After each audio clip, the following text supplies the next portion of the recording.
अब हम लोग स्टार्ट करने जा रहे हैं Rawls law of elevation in boiling point. ये टॉपिक हम लोग डिस्कस करने जा रहे हैं। हम लोग ये देख चुके हैं कि एलिवेशन इन बॉइलिंग पॉइंट जिसको हम लोग क्या लिखे थे, डेल्टा टी बी बराबर T B minus T nought B. T B क्या हो गया आपका बॉइलिंग पॉइंट ऑफ सॉल्यूशन और टी नॉट बी क्या हो गया बॉइलिंग पॉइंट ऑफ सॉल्वेंट। तो ये आपका expression elevation in boiling point का आ चुका था। अब इस पे हम लोग देखेंगे Raoult's law of elevation in boiling point क्या है। तो अकॉर्डिंग टू रॉल्स आपका सेकेंड कोलिगेटिव प्रॉपर्टी है एलिवेशन इन बॉइलिंग पॉइंट, इसमें भी रॉल्स ही आएगा, ठीक है। तो according to Raoult's elevation in boiling point directly proportional to molality. ये क्या आपका स्मॉल m मोलालिटी है। तो रॉल्स ने ये कहा था कि जो एलिवेशन इन बॉइलिंग पॉइंट होता है वो डायरेक्टली प्रोपोर्शनल टू मोलालिटी होता है, ठीक है। अब डेल्टा टी बी ये प्रोपोर्शनलिटी के साइन हटाएंगे तो सबको पता है कि एक कांस्टेंट आएगा, तो इस कांस्टेंट का नाम है के बी और ये आपका m आ गया, ठीक है। ये एक्सप्रेशन दिया था रॉल्स ने, किसके बीच संबंध बताया था जी, किसके बीच रिलेशन बताया था, एलिवेशन इन बॉइलिंग पॉइंट और मोलालिटी के बीच में इसने रिलेशन बताया था। अब ज़रा देखो ध्यान से के बी क्या है। तो के बी यहाँ पर molal elevation constant, molal elevation in boiling point constant, molal elevation in boiling point constant, या इसका एक और नाम है इब्यूलियोस्कोपिक कांस्टेंट, इब्यूलियोस्कोपिक कांस्टेंट, ठीक है। अब इस एक्सप्रेशन को जरा हम सही से लिखते हैं तो T B minus T nought B. अब जानते हैं कि डेल्टा टी बी को क्या लिख सकते हैं, T B minus T nought B, और के बी और मोलालिटी को क्या लिख सकते हैं, मोल ऑफ सॉल्यूट अपॉन के जी ऑफ सॉल्वेंट। मतलब सॉल्वेंट का वेट किस में, के जी में। ये एक्सप्रेशन हम लोग इस्तेमाल करेंगे न्यूमेरिकल को सॉल्व करने के लिए, ठीक है। तो ये आपका डेल्टा टी बी ये हो जाएगा, के बी आपका जस के तस, और मोलालिटी का फार्मूला आपको पता है। तो ये आपका ये फार्मूला हो गया elevation in boiling point directly proportional to molality, और इसको ऐसे करते हुए ये फार्मूला आपका हो गया। तो इसी फार्मूला से हम लोग न्यूमेरिकल्स को सॉल्व करेंगे, ठीक है। तो Rawls law of elevation in boiling point से ये आपका फार्मूला है, इसको ज़रा ध्यान से देखना, इसको अच्छे तरीके से आप नोट कर लें। हम लोग जो आपका मोलल एलिवेशन कांस्टेंट है उस पर थोड़ा सा डिस्कस करते हैं। सबसे पहले हम लोग सीखेंगे यूनिट ऑफ के बी, यूनिट ऑफ के बी। के बी का यूनिट क्या होगा, तो फार्मूला क्या था, डेल्टा टी बी बराबर के बी इंटू मोलालिटी, और हम लोग किसका निकालना है यूनिट, के बी का निकालना है यूनिट। तो के बी बराबर क्या हो जाएगा, delta T B upon molality. तो ज़रा आप बताइए डेल्टा टी बी क्या है, चेंज इन टेम्परेचर। तो टेम्परेचर का यूनिट क्या हो सकता है, केल्विन हो सकता है, और मोलालिटी का क्या होता है, मोल पर केजी, ये मोलालिटी का यूनिट होता है। तो क्या हो गया यूनिट, केजी केल्विन केजी पर मोल, केल्विन केजी पर मोल हो जाएगा यूनिट, क्योंकि ये आपका केजी ऊपर चला जाएगा तो केल्विन केजी पर मोल इसका यूनिट हो जाएगा। या इसका यूनिट ऐसे भी हो सकता है, केल्विन की जगह पर आप डिग्री सेल्सियस भी रख सकते हो और केजी पर मोल। तो ये हो गया आपका केबी का यूनिट। तो डेल्टा टीबी आपका केल्विन हो गया, टेम्परेचर का यूनिट केल्विन, और मोलालिटी का मोल पर केजी हो गया, और केजी ऊपर चला जाएगा तो केल्विन केजी पर मोल। और डिग्री सेल्सियस में भी रख सकता है टेम्परेचर का यूनिट, तो केल्विन की जगह पर डिग्री सेल्सियस केजी पर मोल। तो ये हो गया आपका किसका यूनिट हो गया, आपका ये यूनिट हो गया किसका, केबी का यूनिट हो गया। अब इसके बाद से ज़रा सीखते हैं हम लोग डेफिनेशन ऑफ केबी। केबी का डेफिनेशन क्या होगा, ये भी आपके बोर्ड एग्ज़ाम में 2 नंबर में आपसे पूछ सकता है कि Kb का क्या डेफिनेशन होता है। तो आप लिखिएगा डेल्टा TB बराबर Kb इंटू मोलालिटी। तो किसी भी कांस्टेंट का डेफिनेशन बताने के लिए, उसको डिफाइन करने के लिए इस Kb के बगल में जो लिखा हुआ है टर्म उसको 1 पुट कर दो, तो मोलालिटी 1 हो जाए। इफ़ मोलालिटी कितना 1, तो अगर मोलालिटी 1 कर दोगे तो डेल्टा TB बराबर क्या हो जाएगा Kb। अब ज़रा ध्यान से देखना, मोलालिटी 1 हो जाने से जो एलिवेशन इन बॉइलिंग पॉइंट है वो किसके बराबर है, Kb के बराबर है। तो किसी सॉल्यूशन का मोलालिटी 1 है तो उसका जो एलिवेशन इन बॉइलिंग पॉइंट होगा उसी को हम लोग बोलते हैं Kb, उसी को क्या बोलते हैं Kb।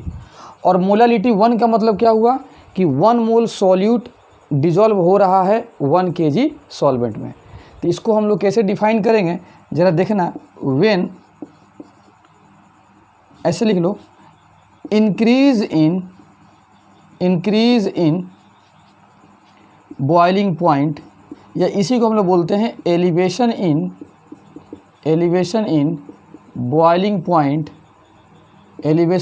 Boiling point, when 1 mole of solute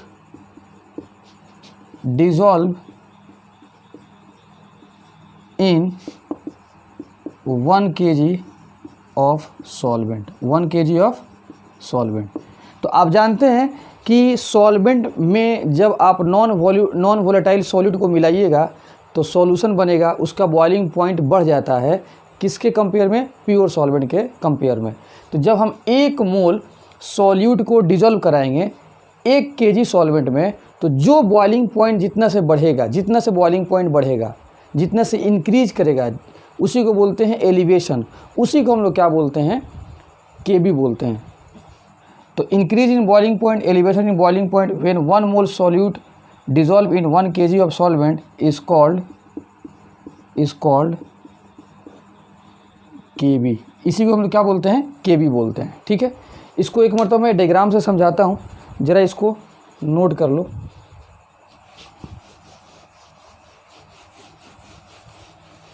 देखो ध्यान से, मोलालिटी 1 का मतलब क्या हुआ, मोलालिटी 1 का मतलब ये हुआ कि आप सबसे पहले 1 kg आप ले लीजिए, 1 kg प्योर सॉल्वेंट, और इसमें आप 1 मोल सॉल्यूट को मिला दीजिए, 1 मोल सॉल्यूट इसमें मिला दीजिए। तो मिलाइएगा तो क्या बनेगा, एक सॉल्यूशन बनेगा, ये सॉल्यूशन बनेगा। अब इस सॉल्यूशन में 1 मोल सॉल्यूट है और सॉल्वेंट कितना है, 1 kg है। तो अब इस सॉल्यूशन का मोलालिटी कितना हो जाएगा, 1 हो जाएगा। अब जानते हैं मोलालिटी कैसे निकलता है, मोल ऊपर रहता है और नीचे kg ऑफ सॉल्वेंट होता है। तो मोल ऊपर 1 और kg कितना, नीचे 1, तो मोलालिटी कितना हो जाएगा, 1। तो आप जानते हैं यहाँ से यहाँ अगर हम देखेंगे तो मॉलिक्यूल्स क्या हो गए हैं, मॉलिक्यूल्स बढ़ गए हैं। क्यों बढ़ गए हैं, क्योंकि पहले प्योर वाटर है और ये सॉल्यूशन है। तो प्योर वाटर में सिर्फ, मतलब प्योर सॉल्वेंट है, तो प्योर सॉल्वेंट में सिर्फ सॉल्वेंट के ही मॉलिक्यूल्स होंगे, और सॉल्यूशन में सॉल्यूट और सॉल्वेंट दोनों के मॉलिक्यूल्स होंगे। तो मॉलिक्यूल्स इसमें बढ़ जाएंगे। जब मॉलिक्यूल्स बढ़ेगा तो inter molecular force of attraction भी बढ़ जाएगा। Inter molecular force of attraction, inter molecular force of attraction भी क्या हो जाएगा, बढ़ जाएगा। जब inter molecular force of attraction बढ़ जाएगा तो आप जानते हैं कि बॉइलिंग पॉइंट भी क्या हो जाएगा, बढ़ जाएगा। बॉइलिंग पॉइंट भी क्या हो जाएगा, बढ़ जाएगा। जितना फोर्स ऑफ अट्रैक्शन ज़्यादा रहेगा तो बॉयल जल्दी नहीं होगा, उसके लिए टेम्परेचर काफ़ी ज़्यादा देना पड़ेगा, तो बॉइलिंग पॉइंट बढ़ जाएगा। और जितना से बॉइलिंग पॉइंट बढ़ेगा इसी को बोलते हैं एलिवेशन इन बॉइलिंग पॉइंट। ठीक है, तो मान लेते हैं इसका कितना हो जाएगा, T0B हो जाएगा, क्योंकि प्योर का बॉइलिंग पॉइंट T0B और ये सॉल्यूशन है तो TB। तो यहाँ पे जो एलिवेशन इन बॉइलिंग पॉइंट आएगा क्या होगा, TB माइनस T0B, और इसी का मान हो जाएगा KB। इसी का मान क्या हो जाएगा, KB। तो जब 1 मोल सॉल्यूट को 1 kg सॉल्वेंट में घुलाइएगा तो सॉल्यूशन का जो बॉइलिंग पॉइंट बढ़ रहा है, जितना से बढ़ेगा वो TB माइनस T0B हो गया। उसी का जो आंसर आएगा उसी को हम लोग क्या बोलते हैं, केबी। लेकिन 1 kg में 1 मोल ही डिजॉल्व करेंगे, क्योंकि मोलालिटी कितना बनाना है, 1। तो आपको ऐसे लेके चलना पड़ेगा। तो उम्मीद है कि आपको समझ में आ गया होगा। सिंपल केबी क्या है, तो जब 1 मोल सॉल्यूट को घोल रहे हो, 1 kg सॉल्वेंट में डिजॉल्व करा रहे हो, तो सॉल्यूशन बनेगा, उसका बॉइलिंग पॉइंट बढ़ जाएगा। जितना से बढ़ेगा तो वो जो आंसर आएगा उसी को केबी बोलते हैं। ठीक है, इसको नोट कर लें। अब जरा देखें केबी का डेफिनेशन जानने के बाद अब वैल्यू ऑफ केबी, थोड़ा सा केबी पर एक और चर्चा करेंगे उसके वैल्यू से related. KB is constant, KB क्या है, कांस्टेंट है। Whose generally numerical value will be given in the problem. अब केबी का वैल्यू क्या होगा वो सवाल में आपको जनरली देगा। It depends upon nature of solvent. KB सिर्फ और सिर्फ सॉल्वेंट के नेचर पर डिपेंड करता है। अलग अलग सॉल्वेंट का केबी का वैल्यू अलग अलग होगा। ये सॉल्यूट के नेचर पर डिपेंड नहीं करता है। कौन, केबी। तो it depends upon nature of solvent, not on nature of solute. और आखिरी इसी को हम लोग ऐसे बोल सकते हैं, that is it is different for different solvent. मतलब केबी का वैल्यू सॉल्वेंट के नेचर पर डिपेंड करेगा, सॉल्यूट के नेचर पर डिपेंड नहीं करेगा। अलग अलग सॉल्वेंट का केबी का मान अलग अलग होता है। वाटर सॉल्वेंट है, अल्कोहल सॉल्वेंट है, बेंजीन सॉल्वेंट है, ये सब सॉल्वेंट के लिए केबी का मान अलग अलग होगा। अब उस केबी का मान कैसे निकाला जाता है वो मैं आपको बताने जा रहा हूँ, लेकिन जनरली केबी का मान सवाल में आपको दिया रहेगा। इसको अच्छे तरीके से नोट कर लें। यहाँ पर देखो केबी का वैल्यू कैसे निकालेंगे ये ज़रा सीखते हैं। डिटर्मिनेशन ऑफ केबी, थोड़ा सा कुछ मैं लैंग्वेज में लिख दिया हूँ। The value of KB which depends upon the nature of solvent. सही बात है, सॉल्वेंट के नेचर पर डिपेंड करेगा। Can be determined from the following relation. अब एक रिलेशन बताया जाता है, किताबों में लिखा रहता है, उसी रिलेशन से हम लोग केबी का मान निकालते हैं। वो क्या है ज़रा देखना। केबी बराबर आर टी नॉट बी का होल स्क्वायर अपॉन 1000 एल भी, और यहाँ पर दरअसल ऐसे होता है एल भी। अब मैं बताता हूँ ये क्या है, ज़रा देखना ध्यान से। आर को हम लोग बोलते हैं universal gas constant, universal gas constant. पहले हम लोग नाम जान जाते हैं इसमें कौन कौन सा नेम है, क्या क्या है। और टी नॉट बी क्या है, ये बॉइलिंग पॉइंट है, boiling point of pure solvent, pure solvent. T not भी ऐसे भी आप जानते हैं कि प्योर सॉल्वेंट का बॉइलिंग पॉइंट है। और यहाँ पे जो लिखा है एल भी, यहाँ पर मैं लिख देता हूँ एल भी, या इसी को हम ऐसे बोलते हैं एल वेपोराइजेशन। ठीक है, इसको बोलते हैं हम लोग latent heat of vaporisation, latent heat of vaporisation, latent heat of vaporisation.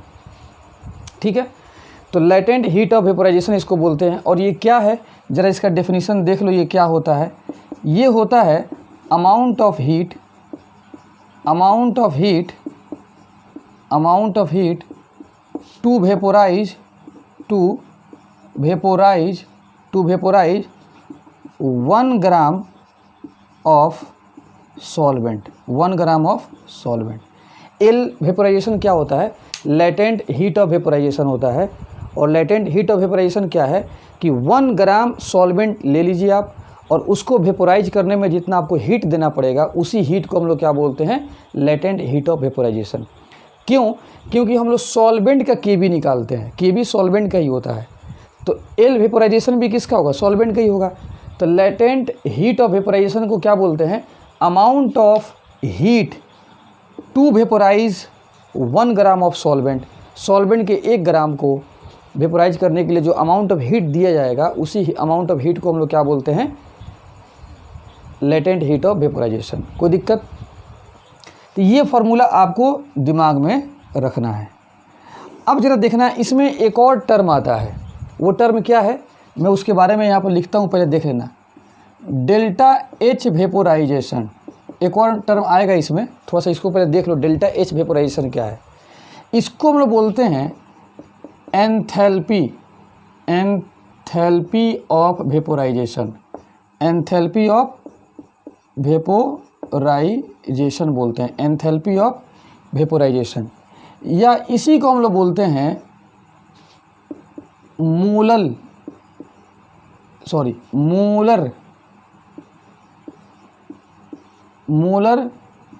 Heat of vaporization, molar heat of vaporisation.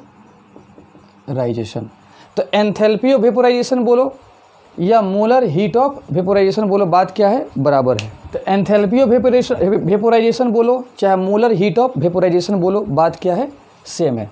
अब इसका डेफिनेशन क्या है तो ज़रा देख लो, इसको क्या बोलते हैं, ये भी आपका अमाउंट ऑफ हीट है, amount of heat to vaporize 1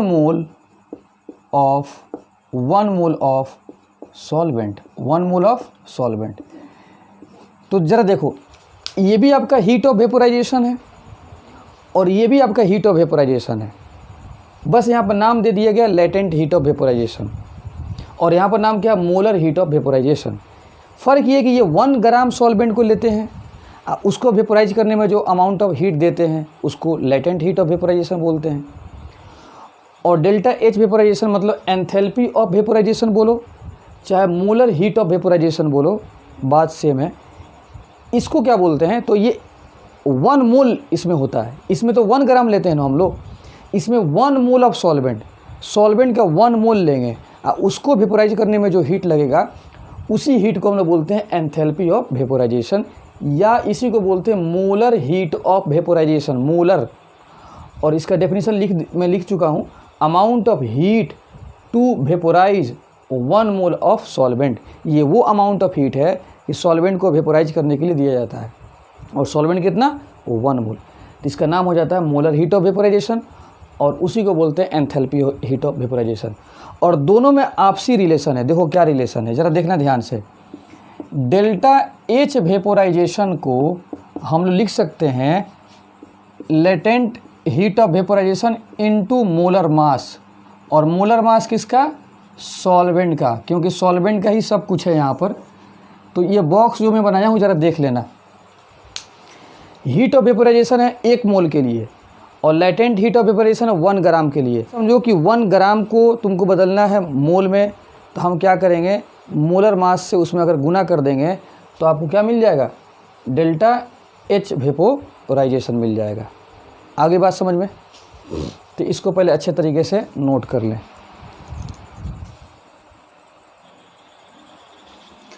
तो अब क्या बन जाएगा फार्मूला, तो ज़रा देखो, KB बराबर R T नॉट B का whole square upon 1000 into latent heat of vaporization बराबर क्या लिख सकते हैं, R T नॉट B का whole square into M upon 1000 enthalpy of vaporization. ये 2 फार्मूला आपका आ गया KB का। ये कैसे, तो यहीं से हम लोग इसको क्या किए हैं, L वेपोराइजेशन में यहाँ से निकाल लिया हूँ। कैसे निकाल लिया हूँ, delta H vaporisation upon molar mass of solvent, और इस L वेपोराइजेशन के जगह यहाँ पर, इसके जगह पर इसको मैं पुट कर दिया हूँ। तो जैसे ही जाएगा तो यहाँ पर रखोगे, यहाँ पर इसको ले जाकर पुट कर दोगे इसके मान को, तो ये ऐसे सेट हो जाएगा। तो अगर सवाल में लेटेंट हीट ऑफ वेपोराइजेशन दिया है और KB निकालना है तो ये फार्मूला लगाना है, और अगर सवाल में मोलर हीट ऑफ वेपोराइजेशन दिया है या एंथैल्पी हीट ऑफ वेपोराइजेशन दिया है, ठीक है ना, तो आपको क्या करना है, ये वाला फार्मूला लगाना है। और ये बात आपको समझ में आ गया होगा, क्योंकि मोलर मास क्या होता है, 1 मोल किसी भी सब्सटेंस का जो मास होता है वो मोलर मास के बराबर होता है। तो ये 1 मोल के लिए है और मोलर मास 1 मोल के लिए ही होता है, और लेटेंट हीट ऑफ वेपोराइजेशन 1 ग्राम है, तो 1 में मोलर मास से गुना करोगे तो मोलर मास ही आता है।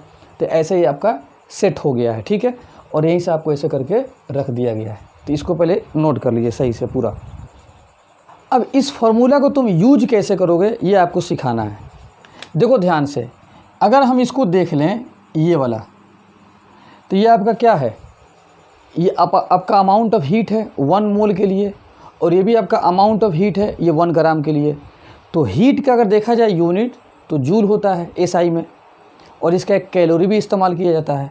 मतलब इसका यूनिट जूल भी इस्तेमाल करवाएगा सवाल में, और नहीं तो कैलोरी इस्तेमाल कराएगा, कैलोरी और नहीं तो जूल। अब इसका यूज कैसे करेंगे ज़रा देखना ध्यान से। यहाँ पे आर है, आर को क्या बोलते हैं, यूनिवर्सल गैस कांस्टेंट। तो इफ़ अगर आर का मान 8.314 जूल पर मोल केल्विन, एक ये आर का मान होता है जूल में 8.314 जूल पर मोल केल्विन, ये एनर्जी में आर का मान होता है, एनर्जी वाले फॉर्म में, ठीक है। अगर आर का मान ये होगा तो फिर क्या क्या रख सकते हो, तो देखो T0B, ये आपको पता है कि बॉइलिंग पॉइंट प्योर सॉल्वेंट का है, तो इसको रखना पड़ेगा केल्विन में, किस में, केल्विन में। और LV ये क्या है, लेटेंट हीट ऑफ वेपोराइजेशन, और लेटेंट हीट ऑफ वेपोराइजेशन क्या है, ये अमाउंट ऑफ हीट है 1 ग्राम के लिए। तो अमाउंट ऑफ हीट का मतलब इसमें हीट का क्या होता है यूनिट, जूल, यहाँ पर जूल लिया गया है, तो जूल पर ग्राम। ये क्या बता रहा है, देखो 1 ग्राम के लिए जितना अमाउंट ऑफ हीट देंगे उसको LV बोलते हैं, और यहाँ पर हीट का जो यूनिट है, एनर्जी का जो यूनिट है जूल है, क्योंकि यहाँ पर जूल दिख रहा है। सबको आया बात समझ में। दूसरी बात, अगर आर का मान ये रखा गया है, ठीक है, delta H vaporisation, delta H vaporisation, अगर इसको इस्तेमाल करना है इसको, तो ये क्या है, ये भी आपका अमाउंट ऑफ हीट है तो जूल ही होगा, लेकिन ये 1 मोल के लिए तो यहाँ पर नीचे पर मोल हो जाएगा। और m क्या है, आप जानते हैं मोलर मास है, m क्या है, मोलर मास, ये किस में होगा आपका, ग्राम में, m आपका मोलर मास हो जाएगा, और r आपका यूनिवर्सल गैस कांस्टेंट हो जाएगा, ठीक है। और r का एक और मान होता है, r बराबर 2 कैलोरी पर मोल केल्विन, r बराबर 2 कैलोरी, जूल में ये होता है और कैलोरी में ये होता है। तो अगर इसको इस्तेमाल करते हो, r का मान कैलोरी में लिखोगे तो फिर क्या क्या टर्म कैसे रखोगे, तो देख लो T0B आपका केल्विन में ही होगा, लेटेंट हीट ऑफ वेपोराइजेशन ये क्या हो जाएगा, कैलोरी पर ग्राम हो जाएगा। क्यों, यहाँ पे जूल में रखे थे तो जूल पर ग्राम, अब एनर्जी किस में, कैलोरी में, तो कैलोरी पर ग्राम। डेल्टा एच वेपोराइजेशन, अगर आर के इस मान पे डेल्टा एच वेपोराइजेशन पर डिस्कस हम लोग करना चाहते हैं तो ये भी किस में होगा, कैलोरी, लेकिन ये पर मोल हो जाएगा क्योंकि ये मोल के लिए होता है, और एनर्जी इसमें कैलोरी है तो सब में कैलोरी कर देना। और एम आपका सिंपल क्या है, मोलर मास, एम क्या हो जाएगा, मोलर मास, और ये किस में आता है, ग्राम में। अच्छा, मोलर मास किसका रखेंगे, मोलर मास ऑफ सॉल्वेंट का रखना है, किसका रखना है, सॉल्वेंट का, मोलर मास ऑफ सॉल्वेंट। ये लॉजिक आप मत लगाइएगा कि ये फार्मूला के लिए ये वाला कॉलम है और इस फार्मूला के लिए ये वाला कॉलम है, नहीं, इस दोनों के लिए, इस दोनों फार्मूला के लिए अगर आर का मान ये होगा तो ये डेटा होगा, और इस दोनों में अगर आर का मान ये रखोगे तो फिर ये डेटा होगा, ठीक है। उम्मीद है कि आपको समझ में आ गया होगा, ठीक है। अच्छा, अब बताओ, जब आर बराबर ये रखोगे फार्मूला में और डेटा ये होगा तो के बी निकल जाएगा, क्योंकि हम लोग सारा खेल के बी के लिए हम लोग खेल रहे हैं, के बी निकल जाएगा। अगर ये सब डेटा रखोगे तो के बी निकल जाएगा। तो के बी किस यूनिट में निकलेगा, तो केल्विन के जी पर मोल। क्यों केल्विन के जी पर मोल में निकलेगा, क्योंकि तुम टेम्परेचर केल्विन में रख रहे हो तो केल्विन के जी पर मोल। हालांकि डिग्री सेल्सियस भी आता है, लेकिन यहाँ पर टेम्परेचर केल्विन में है तो केल्विन के जी पर मोल। यहाँ पर भी अगर इस डेटा में तुम रखते हो तो इसमें भी के बी किस यूनिट में आएगा, केल्विन के जी पर मोल, केल्विन के जी पर मोल, ठीक है। अगर इस डेटा में रखते हो, कैलोरी में रखोगे तब भी वही यूनिट होगा, और जूल में रखोगे तब भी वही यूनिट होगा। क्यों कि इसके यूनिट में के बी का मैं यूनिट निकलवा चुका हूँ, कहीं इसमें एनर्जी है क्या, कहीं जूल है, नहीं है, केल्विन है, के जी है पर मोल। तो यहाँ पर भी केल्विन है और यहाँ पर भी केल्विन है, इसलिए आपका यूनिट दोनों का सेम होगा। बस डेटा, ये सब डेटा का यूनिट फ़र्क पड़ेगा लेकिन आंसर सेम आएगा, ठीक है। अच्छा, एक और बात आप जान लीजिए, आर का जो मान होता है 8.314 जूल पर मोल केल्विन, और एक होता है 2 कैलोरी पर मोल केल्विन, और एक और होता है 0.0821 लीटर एटीएम पर मोल केल्विन। ये एटीएम है, ठीक है। ये आर का 3 मान होता है। तो ये 2 मान, जो 2 वैल्यू है, इसी को इस्तेमाल करेंगे इस फार्मूला में, क्योंकि इस देखो दोनों में एनर्जी है, जूल कैलोरी, और इसमें हीट आ रहा है, एनर्जी आ रहा है। तो जिस फार्मूला में एनर्जी की बात होता है, जिसमें एनर्जी होता है, तो ये ऊपर वाला ही रखते हैं। और ये आपका लीटर एटीएम मोल केल्विन, इसमें कहीं एनर्जी की बात नहीं है, इसलिए इस आर के वैल्यू को हम लोग नहीं रखेंगे, इसी दोनों को रखेंगे, क्योंकि एनर्जी इसमें है, जूल है और कैलोरी है, ठीक है।